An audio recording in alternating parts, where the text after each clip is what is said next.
Hello students. Previous class में हम लोग लिम्फेटिक सिस्टम पढ़ चुके थे, बट कुछ पॉइंट्स मेरे दिमाग में रह गया था बताने के लिए। तो सबसे पहले तो लिम्फ फॉर्मेशन में extra cellular fluid and interstitial fluid, दो फ्लूइड का नाम आया था जो उस दिन मैं नहीं बताई थी, अभी डिटेल बता रही हूँ। प्लस और कौन कौन से ऑर्गन जितना मैं लिखवाई 3-4, उसके अलावा कौन कौन इंक्लूड है लिम्फेटिक सिस्टम में। तो चलिए पहले देखते हैं extracellular fluid and intracellular fluid.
अब देखिए यहाँ पे extracellular fluid and interstitial fluid.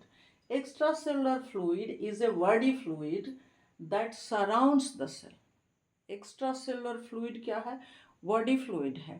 वो क्या करता है? सेल को चारों तरफ से ऑलरेडी घेरे रहता है, सेल के चारों तरफ प्रेजेंट होता है। क्योंकि सेल ड्राई स्टेज में तो रहेंगे नहीं ना। जैसे सोच लीजिए दिमाग में क्रॉकरी लाने जाते हैं तो पहले हम लोग के टाइम में पुआल बीच में डाल देता था, अब क्या करता है? थर्मोकोल डाल देता है या कुछ और एक्स्ट्रा चीज, यानी आपस में फ्रिक्शन नहीं हो। तो सेल भी, बॉडी सेल जितने भी हैं, तो उनके चारों तरफ एक फ्लूइड का फिल्म टाइप का, मतलब पतला सा लेयर होता है, that's called extra cellular fluid. ये बॉडी फ्लूइड है जो ऑलरेडी प्रेजेंट होता है। एंड इंटरस्टिशियल फ्लूइड क्या है कि जब लिम्फ फॉर्मेशन, याद कीजिए उस टाइम ही दोनों फ्लूइड का टर्म आया था, तो लिम्फ फॉर्मेशन जब होता है तो आर्टरियल कैपिलरी जो है उसके एंड पॉइंट से लीकेज होता है ब्लड प्लाज्मा का, या फिर एक्स्ट्रा सेलुलर फ्लूइड का लीकेज होता है सेल मेम्ब्रेन से। तो यही एक्स्ट्रा सेलुलर फ्लूइड है जिसका लीकेज सेल मेम्ब्रेन से होता है, और ये बीच में आकर के जब जमा हो जाते हैं, दैट इज इंटरस्टिशियल फ्लूइड। देखिए, is a fluid that found in a space between cells, और इसी फ्लूइड को ब्लड कैपिलरीज सिप कर लेते हैं या पिक कर लेते हैं, और वो लिम्फ कैपिलरीज में जाने के बाद लिम्फ के नाम से जाना जाता है। वहां पे आरबीसी और प्लेटलेट्स एब्सेंट होते हैं, याद होगा आप लोग को, चूंकि प्रीवियस क्लास में मैं बता चुकी हूँ। तो यही दोनों फ्लूइड में डिफरेंस है। ये बॉडी फ्लूइड है, ये बॉडी फ्लूइड है जो ऑलरेडी सेल के चारों तरफ मौजूद होता है, दैट सराउंड्स द सेल। और ये क्या है? ये बॉडी फ्लूइड ही है, बट लीक किया हुआ बॉडी फ्लूइड है। या तो सेल मेम्ब्रेन से लीक करे तो उसके चारों तरफ वाला लीक करके बीच में जमा हो जाए, या फिर कैपिलरी के लास्ट छोर से लीक करे और लीक करके बीच में जमा हो जाए, तब इसे इंटरस्टिशियल फ्लूइड के नाम से जानते हैं। और इसको लिम्फ कैपिलरी पिक कर लेता है और वहां जाकर के ये लिम्फ के नाम से जाना जाता है। ये आपके दोनों फ्लूइड हो गए।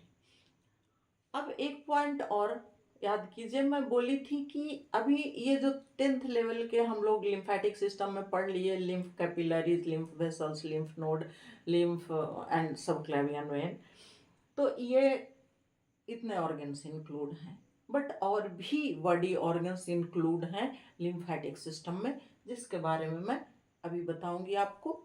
इसे मिटा रही मैं।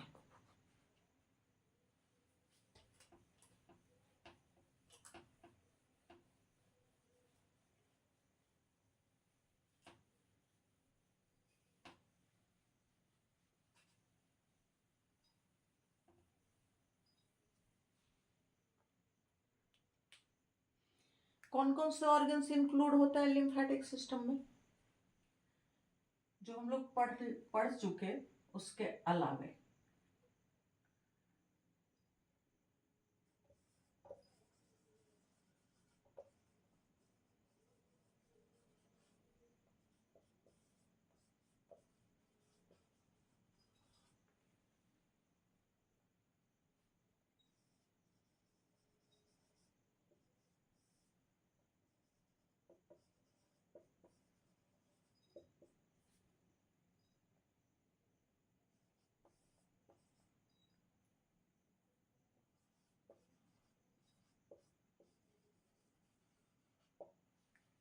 ये 4 ऑर्गन्स हैं जो कि लिम्फेटिक सिस्टम में इंक्लूड हैं। These are 4 organs: bone marrow, thymus, small intestine and the spleen. और भी ऑर्गन्स मिलेंगे आपको।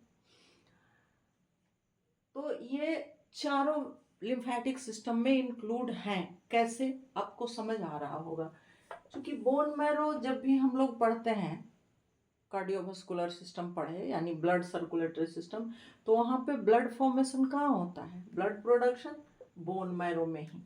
तो बोन मैरो में ब्लड फॉर्मेशन जब होता है, यानी आरबीसी, डब्ल्यूबीसी, प्लेटलेट्स तीनों, तो डब्ल्यूबीसी का भी फॉर्मेशन तो बोन मैरो ही करता है ना। और डब्ल्यूबीसी क्या है? WBC lymph. तो बोन मैरो डब्ल्यूबीसी का फॉर्मेशन करता है, इसलिए ये भी लिम्फेटिक सिस्टम में इंक्लूड है। अब दूसरी बात आ जाइए थाइमस में। ये डब्ल्यूबीसी ही अलग अलग ऑर्गन्स अलग अलग पार्ट्स में जाके अलग अलग नाम से जाने जाते हैं, बट मूल रूप से डब्ल्यूबीसी इम्यून सिस्टम है, यानी डब्ल्यूबीसी ही लिम्फोसाइट्स हैं प्लस प्लाज्मा। तो डब्ल्यूबीसी फॉर्मेशन बोन मैरो करता है, यानी बोन मैरो इन्वॉल्व है। अब थाइमस कैसे इन्वॉल्व है? बोन मैरो प्रोडक्शन डब्ल्यूबीसी का कर दिया, बट डब्ल्यूबीसी 2 तरह के यहाँ हो गए। डब्ल्यूबीसी इज ऑफ 2 टाइप्स, यानी 2 टाइप्स सेल डब्ल्यूबीसी में हो जाते हैं, बन जाते हैं अकॉर्डिंग टू मैच्योरेशन। क्योंकि अलग अलग डिफरेंट प्लेसेस में ये मैच्योर होते हैं, and according to function. B cell and T cell, ये 2 सेल हो गए, डब्ल्यूबीसी डिवाइड हो गए बी सेल और टी सेल में। ऐसा क्यों? बी सेल ही है बी लिम्फोसाइट्स,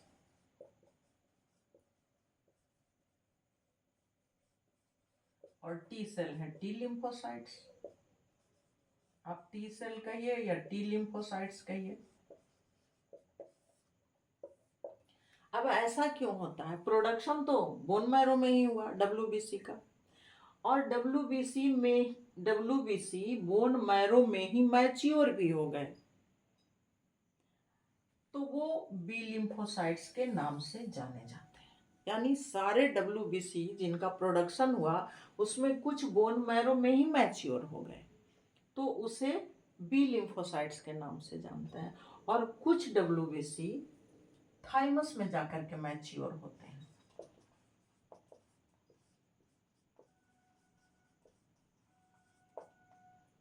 तो ये हो गए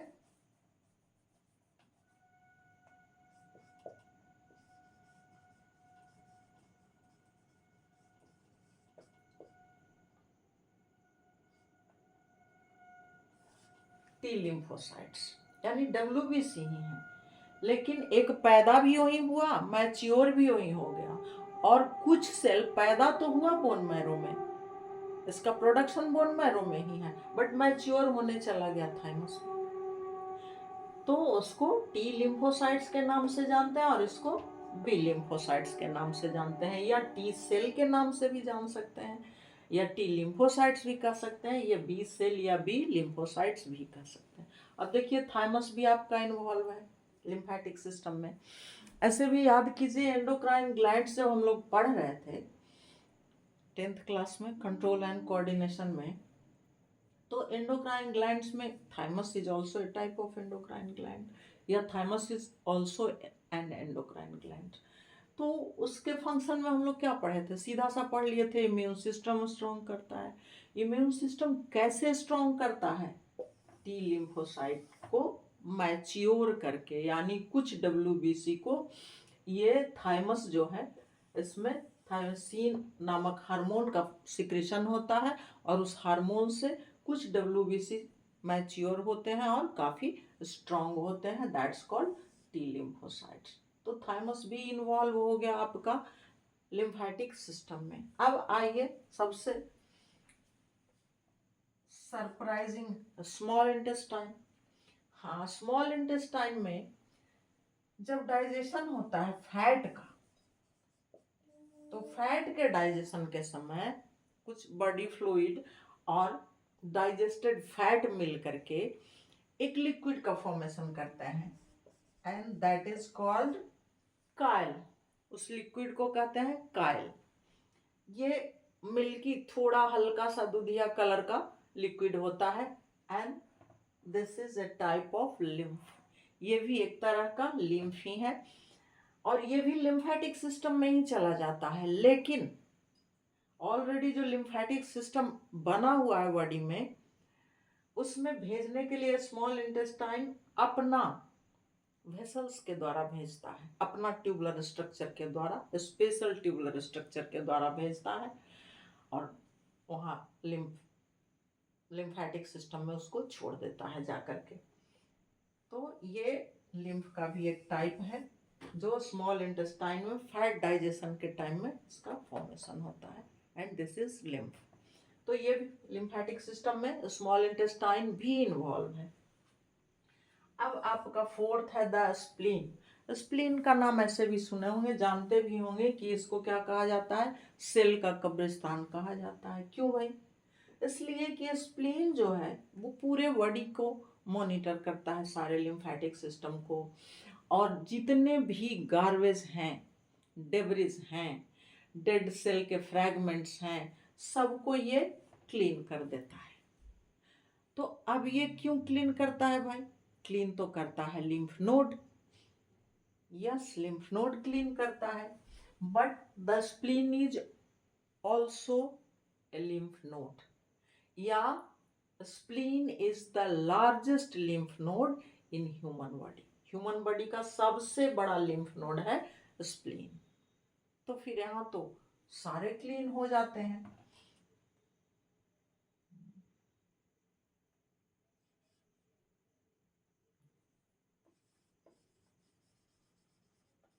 Spleen is the largest lymph node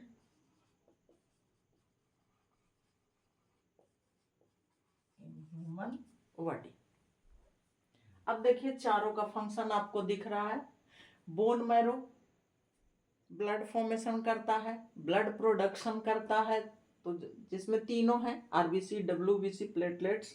but WBC हम लोग को यहाँ लिम्फेटिक सिस्टम में WBC से मतलब है, तो बोन मैरो WBC का प्रोडक्शन कर रहा है, इसलिए ये लिम्फेटिक सिस्टम में इंक्लूड है।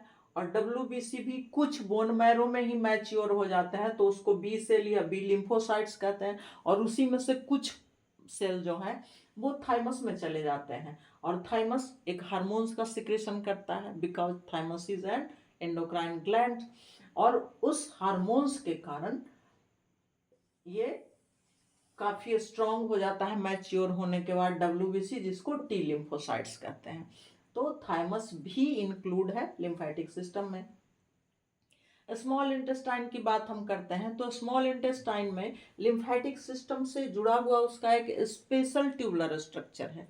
क्योंकि स्मॉल इंटेस्टाइन में फैट डाइजेशन के टाइम में काइल नाम के एक लिक्विड का फॉर्मेशन होता है and that is a type of lymph, और उसको वो स्पेशल ट्यूबुलर स्ट्रक्चर के द्वारा लिम्फेटिक सिस्टम में स्मॉल इंटेस्टाइन भेज देता है। लास्ट है स्प्लीन, और spleen is the largest lymph node in human body. Human body का सबसे बड़ा लिम्फ नोड है स्प्लीन, और इसलिए इसको गार्बेज ट्रक भी कहते हैं, यानी सारे कचड़े, सारे डिब्रिज, सारे डेड सेल्स या जितने भी हैं डर्ट्स, सारे यहाँ आकर के क्लीन हो जाते हैं। इसलिए ये चारों भी लिम्फेटिक सिस्टम में इंक्लूड हैं।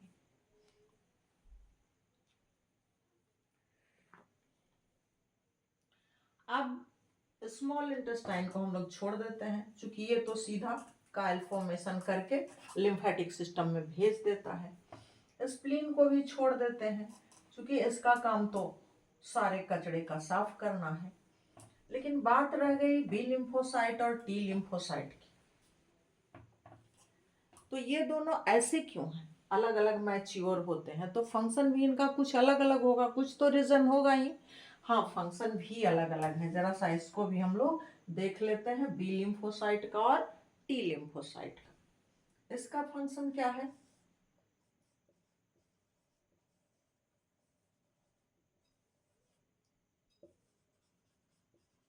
Pathogen,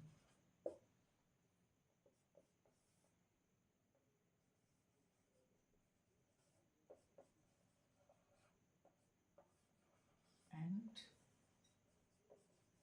neutralize them, wind it,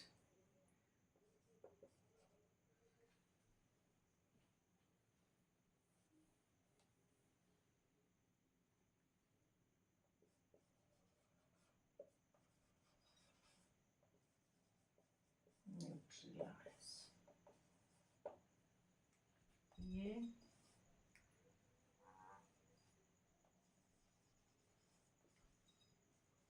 send signal to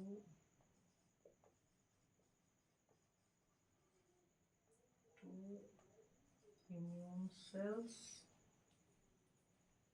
and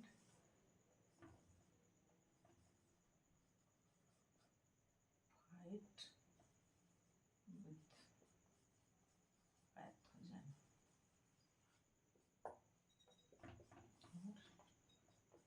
or destroy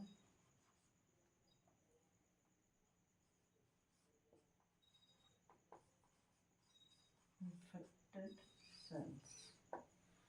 अब ये देख लीजिए इन दोनों का फंक्शन भी अलग अलग है।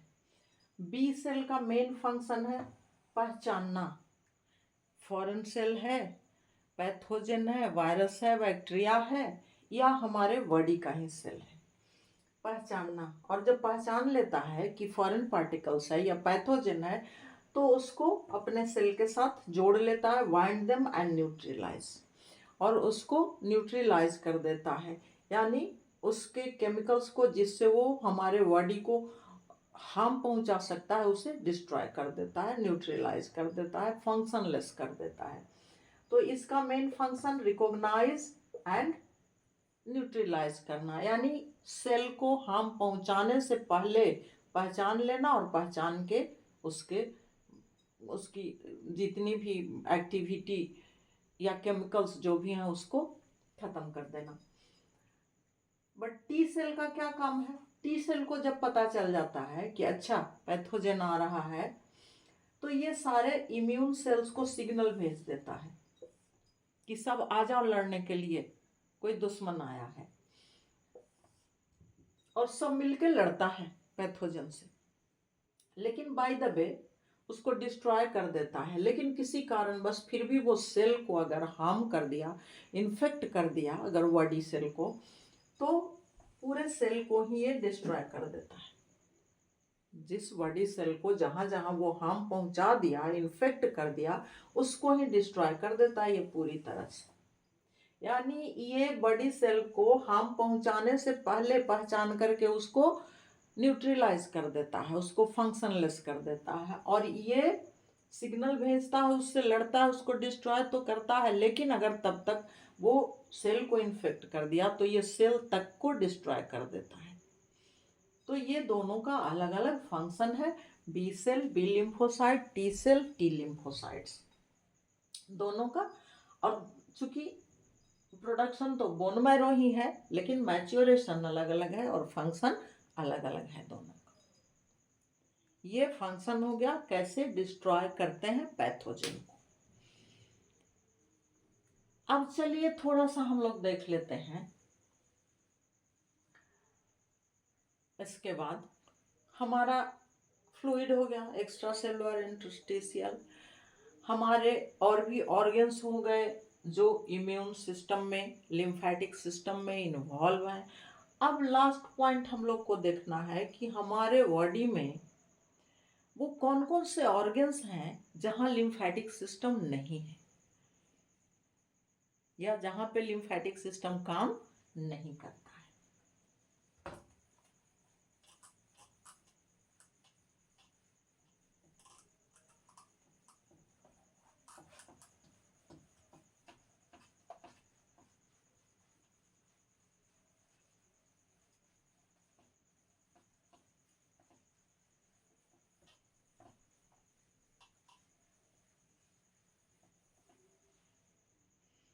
अब देख लीजिए, जहां लिम्फेटिक सिस्टम काम नहीं करता है या जहां लिम्फेटिक सिस्टम नहीं है, काम नहीं करता है, क्या है ही नहीं, एब्सेंट होते हैं जहां लिम्फेटिक सिस्टम, वो कौन कौन से ऑर्गन है।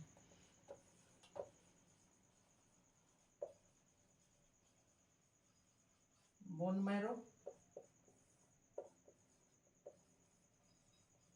किडनी,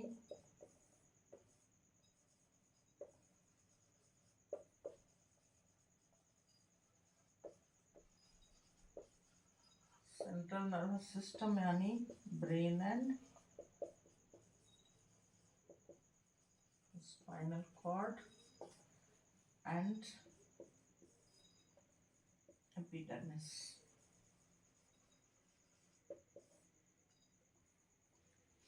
अब ये चार ऐसे जगह हैं या चार ऐसे ऑर्गन्स हैं या चार ऐसे बॉडी पार्ट्स हैं जहाँ पे लिम्फेटिक सिस्टम एब्सेंट रहता है। फर्स्ट ऑफ ऑल देखिए बोन मैरो। बोन मैरो में आप कहेंगे कि अभी तो आप बताएं कि यहाँ से डब्ल्यूबीसी का फॉर्मेशन होता है। हाँ, डब्ल्यूबीसी का प्रोडक्शन होता है, डब्ल्यूबीसी का फॉर्मेशन होता है, लेकिन जब ये खुद ही डब्ल्यूबीसी का फॉर्मेशन कर रहा है तो इसको लिम्फेटिक सिस्टम की क्या जरूरत। लिम्फेटिक सिस्टम की इसको जरूरत ही नहीं है, ये तो खुद ही प्रोड्यूस कर रहा है डब्ल्यूबीसी, बी लिम्फोसाइट्स। इसलिए यहाँ पे ये लिम्फेटिक सिस्टम में इंक्लूड है, उसमें भाग लेता है, लेकिन बोन मैरो में लिम्फेटिक सिस्टम प्रेजेंट नहीं है।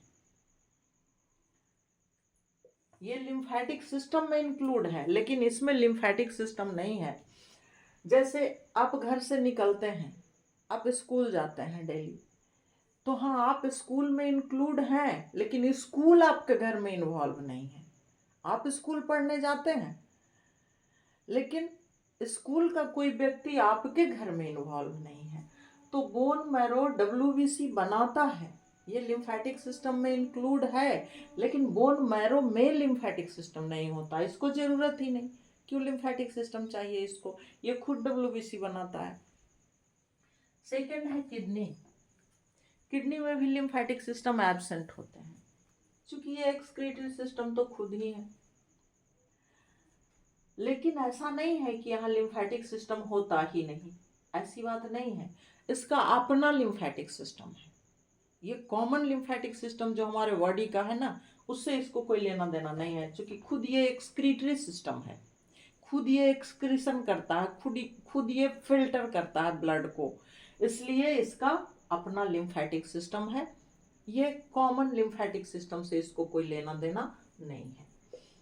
अब रह गया central nervous system, brain and spinal cord.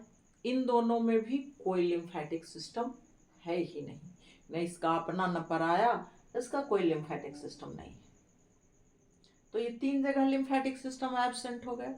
चौथी जगह है एपिडर्मिस।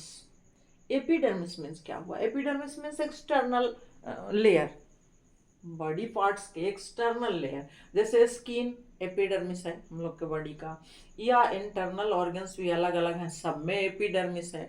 तो पूछिए कि तो फिर यहाँ क्यों नहीं है लिम्फेटिक सिस्टम? यहाँ इसलिए लिम्फेटिक सिस्टम नहीं है कि यहाँ पे ब्लड कैपिलरीज एब्सेंट होते हैं। तो जहाँ भी ब्लड कैपिलरीज एब्सेंट होंगे वहाँ लिम्फेटिक सिस्टम एब्सेंट होगा। ब्लड कैपिलरीज रहेंगे ही नहीं, प्लाज्मा ब्लड प्लाज्मा लीकेज होगा ही नहीं, लिम्फ फॉर्मेशन होगा ही नहीं, तो फिर लिम्फेटिक सिस्टम की क्या आवश्यकता? इसलिए जितने भी एपिडर्मिस यानी एपिडर्मल लेयर है हमारे बॉडी पार्ट्स के, आउटर मोस्ट लेयर हैं, वहां पे ब्लड कैपिलरीज की आवश्यकता नहीं है। याद कीजिए, अगर टिश्यू याद होगा 9th क्लास का, तो बस एक स्किन ही है जो मल्टी लेयर्ड है, वरना सारे सिंगल लेयर के बने हुए हैं। तो वहाँ ब्लड कैपिलरीज अंदर होते ही नहीं, लिम्फोमेशन होता ही नहीं, इसलिए एपिडर्मल लेयर्स में, एपिडर्मिस में भी लिम्फेटिक सिस्टम एब्सेंट होते हैं। न लिम्फोमेशन होगा न लिम्फेटिक सिस्टम चाहिए उसको। तो इस तरह से इन चारों में भी लिम्फेटिक सिस्टम नहीं होते। सबका अपना अपना टर्म एंड कंडीशंस है। बोन मैरो तो खुद ही प्रोड्यूस कर रहा है WBC, इसलिए नहीं होते। किडनी खुद ही एक्सक्रीट कर रहा है, फिल्टर कर रहा है, इसका अपना लिम्फेटिक सिस्टम है, इसलिए कॉमन लिम्फेटिक सिस्टम से इसको कोई लेना देना नहीं है। सेंट्रल नर्वस सिस्टम में लिम्फेटिक सिस्टम से कोई मतलब ही नहीं है ही नहीं। और एपिडर्मल सिस्टम जितने भी हैं, एपिडर्मिस पूरे बॉडी पार्ट्स में, तो वहाँ भी चूंकि ब्लड कैपिलरीज नहीं होते, लिम्फ फॉर्मेशन नहीं होता, तो लिम्फेटिक सिस्टम नहीं होते, इसलिए इन चारों में लिम्फेटिक सिस्टम नहीं होते हैं।